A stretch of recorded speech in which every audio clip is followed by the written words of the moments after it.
암이 역습한다는데 진짜인가요? 암이 역습한다는 게 무슨 뜻인가요? 정말이다. 지금의 암 예방법도 치료법도 모두 틀렸다. 공격하면 날카로운 엄니를 드러내는 암의 역습을 우리는 두려워해야 한다. 이 책은 암과 싸우지 않고 편안하게 오래 살기 위한 마음가짐 지침서이다. 암의 90%를 차지하는 고형암과 지혜롭게 공생하는 방법을 얘기한다. 암세포도 우리 몸의 일부이므로 억지로 치료하지 말고 함께 사이좋게 지내는 편이 좋다는 말이죠. 확실히 그렇다. 암은 외부로부터 자극을 받으면 뜻밖의 반격에 나서서 우리 몸을 불편하게 만들기 때문이다. 공격하면 날카로운 이빨을 드러내고 우리를 역습해온다. 보통 암은 CT 검사를 거쳐 진단을 받는다. 그러고 나면 수술 또는 항암제 치료를 하게 되는데 치료하다 보면 면역력이 떨어지고 전이가 빨라진다. 방사선을 지나치게 쐬어 뼈가 부러지는 일도 생긴다. 더 나아가 우울증, 치매, 불면, 인지기능 저하 등이 나타나고 급격히 살이 빠지는 바람에 체력이 떨어지거나 감염증에 걸릴 수 있다. 암의 역습을 당하지 않으려면 다음의 8가지 사항을 지키자. 1. 검사를 받지 않는다. 건강검진, 국가암검진이 불행의 시작이다. 2. 병원을 가까이 하지 않는다. 섣불리 진찰받다가는 혈액검사 등에서 암을 찾아낼 수 있다. 3. 암이라고 진단되어도 통증이 없다면 잊어버리고 지낸다. 우리가 중년을 넘기면 대개 몸속 어딘가에 암이 있다. 공생이 제일이다. 4. 암 수술은 하지 않는다. 스텐트, 라디오파, 방사선 등 되도록 몸을 상하게 하지 않는 방법을 선택한다. 5. 방사선은 지나치게 쐬지 않는다. 뼈 전이, 설암, 자궁경부암, 방광암 등의 효과가 있지만 선량이 너무 많으면 위험하다. 고형암에는 항암제를 쓰지 않는다. 항암제, 분자표적제, 옵디보 등 모든 항암제류는 수면 연장 효과가 불분명할 뿐만 아니라 독성이 너무 강하다. 7. 골고루 잘 먹는다. 특히 육류, 유제품, 달걀 등 동물성 단백질을 잘 섭취하여 정상세포를 튼튼하게 만든다. 8. 이 책에서 지식을 습득한다. 암을 방치한 환자까지 포함하여 4만 명 이상을 진료해오면서 터득한 이치와 암 환자에게 필요한 마음가짐을 총망라한 이 책에서 암과의 행복한 공생법을 배운다. 중요한 점은 직감, 지성, 이성이다. 요즘의 암 치료는 아무래도 이상해. 의사가 하라는 대로 하는 건 위험해라는 직감이 제일 중요하다. 그 다음에 과학적 근거에 기초한 지식을 늘려서 생각할 재료가 갖추어지면 자신의 머리로 사고하여 결정한다. 이 3가지 힘이 암의 역습을 피할 수 있는 최대의 방어책이다. 먼저 이 책을 통해 암에 관해 올바르게 잘 알아두자. 아무쪼록 과학적이고 실천적인 마음가짐을 가슴속에 깊이 새겨두자.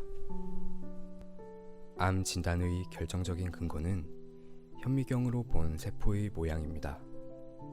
이것이 생김새입니다. 세포가 찌그러져서 생김새가 안 좋으면 암이라고 진단합니다. 악성도란 생김새에서 예상되는 나쁜 성질의 정도를 말합니다. 암을 진단받는 단계에서 생김새, 악성도라는 말을 자주 듣는다. 당신의 경우 종양의 생김새가 몹시 나쁘고 악성도가 높은 암이라서 암이라는 진단만으로도 충격인데 생김새도 나쁘다고? 악성 종양인데다 악성도도 높다고? 암은 대단히 헷갈리기 쉽고 오진이 많은 질병이다. 그렇더라도 어쨌든 진단의 결정적 수단은 세포의 생김새다. 사람을 만났을 때 첫 인상이 나쁘면 경계하거나 악인으로 몰아가듯이 세포의 생김새가 좋지 않으면 암으로 진단한다. 정상세포와 암세포의 차이는 질서다. 정상세포는 상처가 생긴 곳에서 증식하여 틈을 메운다. 다 나으면 증식을 멈춘다는 인체의 순리를 따르며 분열하고 형태도 잘 갖추고 있다. 반면에 암세포는 폭주족처럼 제멋대로 증식을 계속한다. 형태도 삐뚤삐뚤하다. 악성도가 높을수록 암이 마구 날뛰기 쉬우므로 되도록 가만히 둔다. 검사에서 PSA 수치가 높다.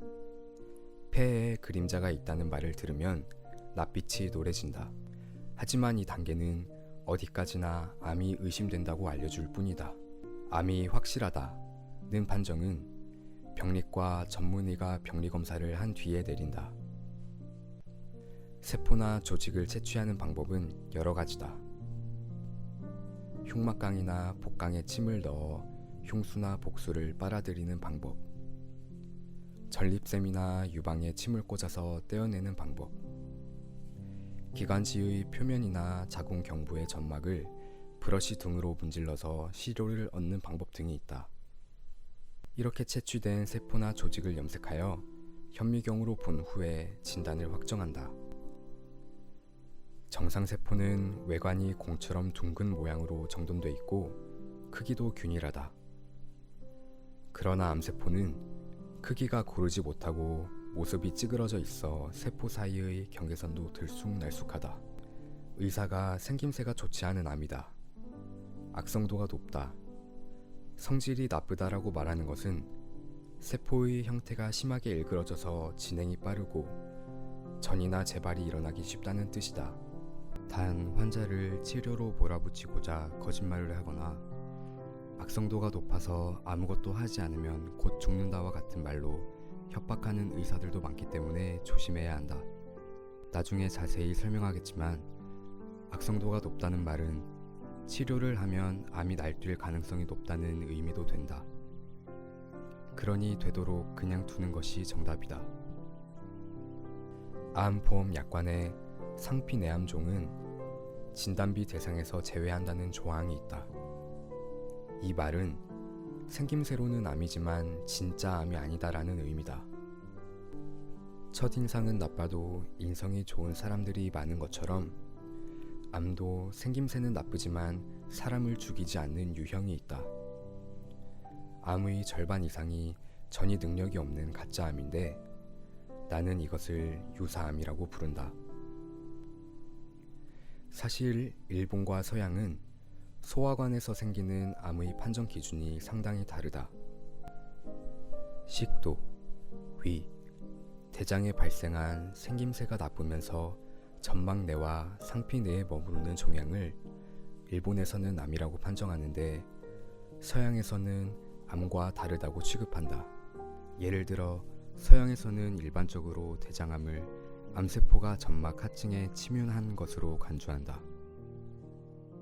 일본에서 점막내암, 상피내암종이라고 불리는 병변은 전형적인 유사암이다. 암보험의 약관을 훑어보면 잘 알 수 있다. 상피내암종에 대해서는 대상에서 제외, 암 진단 확정 시의 진단비가 보통 암의 10%, 특약이 필요와 같은 계약 조항이 별도로 추가되기도 한다. 또한 상피내암종이 대상이 될 때는 보험료가 높아지기도 한다. 암 검진이나 종합 건강검진에서 얼마든지 발견되는 상피내암종은 사실 무해한 부스럼이다. 이런 암의 진단비를 후하게 보장하면 큰 손해를 입는다는 사실을 보험회사는 이미 잘 알고 있는 것이다. 상피내암종뿐만 아니라 자각 증상이 없는데 검사에서 조기 발견되는 암도 90%가 유사합니다. 의사가 권하는 대로 수술하고 나서 5년간 무사했다, 나았다, 운이 좋았다 하고 기뻐하는 사람은 사실 무의미한 수술로 몸에 상처를 냈으므로 손해를 본 것이다. 유사암인데도 항암제 치료까지 받고 젊은 나이에 죽은 사람도 꽤 많다. 만일 나머지 10%의 진짜 암이라면 치료는 더더욱 위험하다. 유명인사가 종합건강검진에서 암을 발견하고 치료를 시작한 지 얼마 지나지 않아 바로 사망하는 비극이 끊이지 않고 있다. 몸이 건강하고 밥맛도 좋은데 암이 의심되므로 정밀검사를 한번 받아보세요 라는 권유를 받으면 그저 한 귀로 듣고 한 귀로 흘려야 한다. 그리고 세포의 생김새 따위는 절대 검사하지 말아야 한다. 물론 그 전에 암 검진도 종합 건강검진도 가까이 하지 않는 편이 더 좋다. 암은 노화 현상으로 변이된 유전자가 처음부터 온몸에 전이하여 무한히 늘어납니다. 인간은 암을 감당하지 못합니다. 결국 20년 후에도 암 사망률은 줄어들지 않을 것입니다. 왜 암 사망자는 줄지 않는 것일까? 왜 진짜 암은 의료기술로 고칠 수 없을까? 그 이유는 인체가 궁극적으로 맞이해야 할 노화 현상이 암이기 때문이다. 노화란 인체의 성장이 끝난 뒤에 시간의 흐름에 따라 그 기능이 쇠퇴하는 형상을 말한다. 주름, 기미, 흰머리, 어깨 결림, 요통, 노안, 피로, 변비, 고혈압, 골다공증, 치매 등 나이가 들면서 몸의 안팎에서 여러 가지 부실한 상태가 나타나는 것이다. 성인이 돼서 걸리는 질병의 대부분은 노화 현상이며 그중 90%는 의사에게 보인다고 해서 낫지도 회복이 빨라지지도 않는다. 사람들은 컨디션이 나쁠 때 병명이 붙으면 안심을 하고 나이 탓입니다 라는 말을 들으면 화를 내는 경향이 있다. 하지만 몸이 삐걱거리기 시작하는 건 꽃이 시들어가는 것과 같은 자연 현상이다. 그것을 무리하게 원래대로 되돌리려 하면 몸이 부자연스러우면서 불편한 상황에 놓인다. 그러므로 노화를 받아들여서 사이좋게 지내는 것이 가장 이치에 맞다. 그래서 남녀 모두 50대 이후는 암 연령으로 여겨지며 고령이 될수록 암 환자가 늘어난다. 다른 질병으로 사망한 사람의 시신을 부검하면 50대에서 약 50%, 80대에서는 90%의 비율로 암이 발견된다. 그리고 우리 몸은 암으로 목숨을 끝낼 수 있는 구조로 이루어져 있다. 90세가 넘으면 적극적인 검사나 치료를 하지 않는 경우가 무척 많아져서 병명이 붙지 않는 노쇠사나 자연사가 늘어나는데 검사를 했다면 대부분 암 사망이었을 것이다. 인류의 평균 수명은 해마다 늘고 있지만 최근 20년 사이에 기네스가 공인한 세계 최장수 연령은 118세가 한계점이었다. 의료기술은 사람의 최고 수명을 연장할 수 없다. 이는 자연이 베푸는 애로 우리가 장수 지옥에서 괴로워하지 않도록 유전자의 암이 프로그램된 것으로 생각된다. 나는 50년 가까이 환자를 진료해왔지만 나 자신이 병원에서 검사나 진찰을 받은 것은 근육 염좌를 골절로 외인했을 때뿐이다. 우리 집에는 혈압계가 없어서 내 혈압이 얼마인지도 모른다. 그래서 암의 발병을 알아차리는 기준을 마련했는데 아래와 같은 자각 증상이 나타났을 때다. 음식이 목구멍으로 넘어가지 않는다. 위암, 식도암, 숨이 막히고 헛기침이 계속 나오며 혈담이 나온다.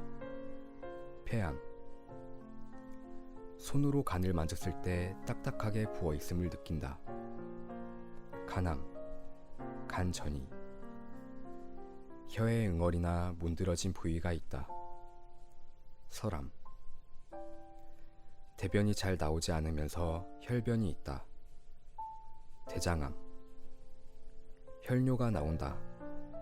방광암, 신장암, 신우요관암, 황달이 생겼다. 간암, 간전이, 당관암, 췌장암. 기본적으로 암을 방치하면서 고통이나 통증이 느껴진다면 모르핀 등의 의료용 마약이나 스텐트, 방사선 치료, 라디오파 소작술 등 되도록 몸을 해치지 않고 편안해지는 방법을 궁리할 것이다. 요컨대 1.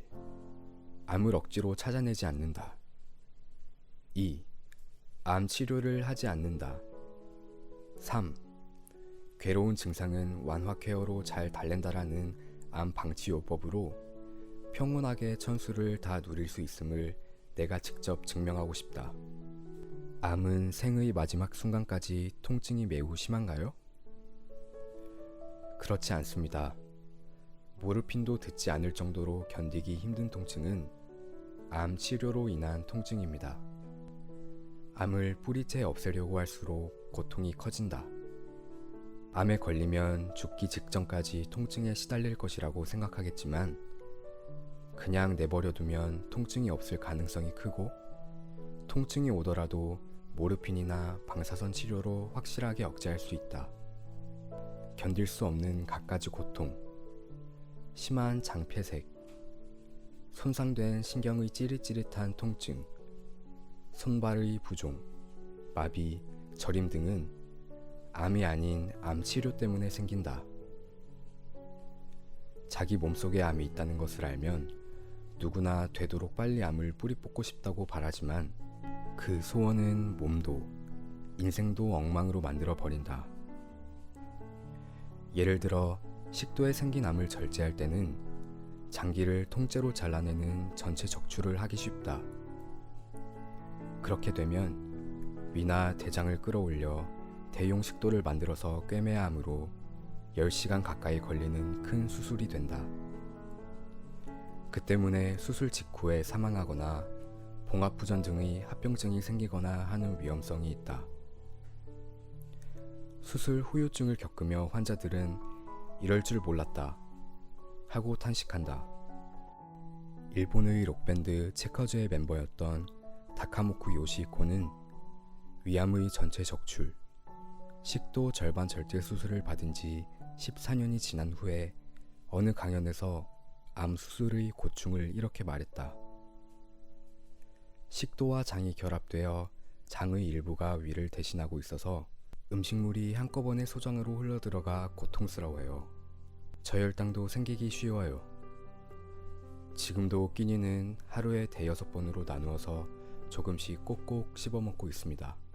대장 절제 수술을 받으면 메스에 의해 복막이 손상되어 암이 날뛰고 장이 부분적으로 뒤틀리면서 엉겨붙을 수 있으므로 심한 장폐색이 일어나기 쉽다.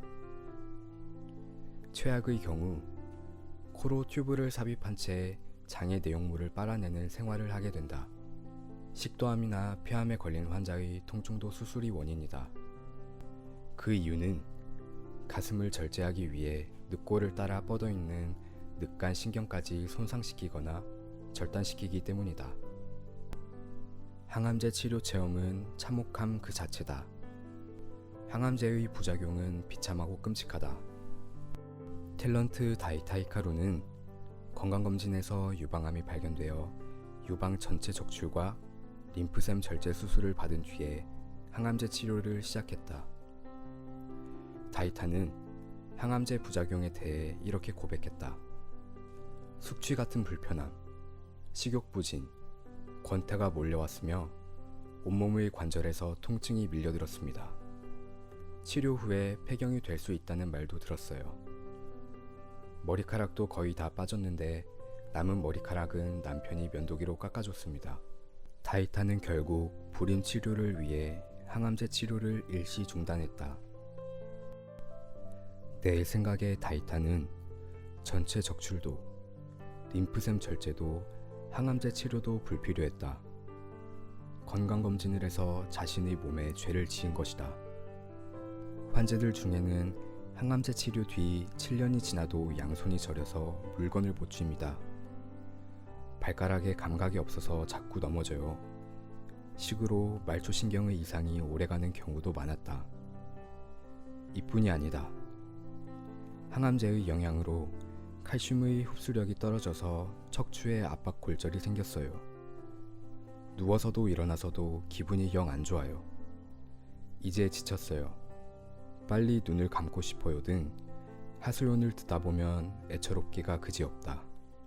방사선 치료는 기본적으로 수술과 치료 성적이 다르지 않은데 몸에 입히는 피해는 훨씬 적다. 고정도 방사선 치료나 핀포인트 조사 등의 기술도 해마다 진보하여 병터에 집중적으로 쏘일 수 있기에 후유증이 거의 생기지 않는 선량도 산출돼 있다. 자궁암, 폐암, 설암, 간암, 전립선암, 직장암, 방광암, 질암, 피부암, 뇌종양 등 치료 가능한 암의 범위도 넓어졌다. 다만 방사선 치료의 첨단이라고 선전하는 중입자선은 별도다. 이론적으로는 이 치료가 일정한 선량으로 종래보다 훨씬 많은 암세포를 죽일 수 있고 중입자선의 선량이 가장 높은 부분을 암에 거듭 쏘임으로써 후유증의 발병률을 낮춘다고 한다. 그러나 현실적인 이점이 불명확하고 위중한 후유증에 시달리기 쉽다. 입 안에 암이 생겨서 중입자선 치료를 받은 환자가 조사한 주변에 암이 재발하여 입을 벌리는 근육이 수축하는 바람에 입을 몇 밀리미터밖에 벌릴 수 없어서 유동식만 먹어요. 얼굴살이 쏙 빠졌어요 라며 한탄하기도 했다. 이토록 평온하게 운명할 수 있다면 암은 두렵지 않다고 생각했다. 반면에 암을 치료하지 않고 방치한 환자의 가족으로부터는 상상했던 것보다 훨씬 편안하게 눈을 감으셔서 놀랐습니다. 라는 연락을 자주 받는다.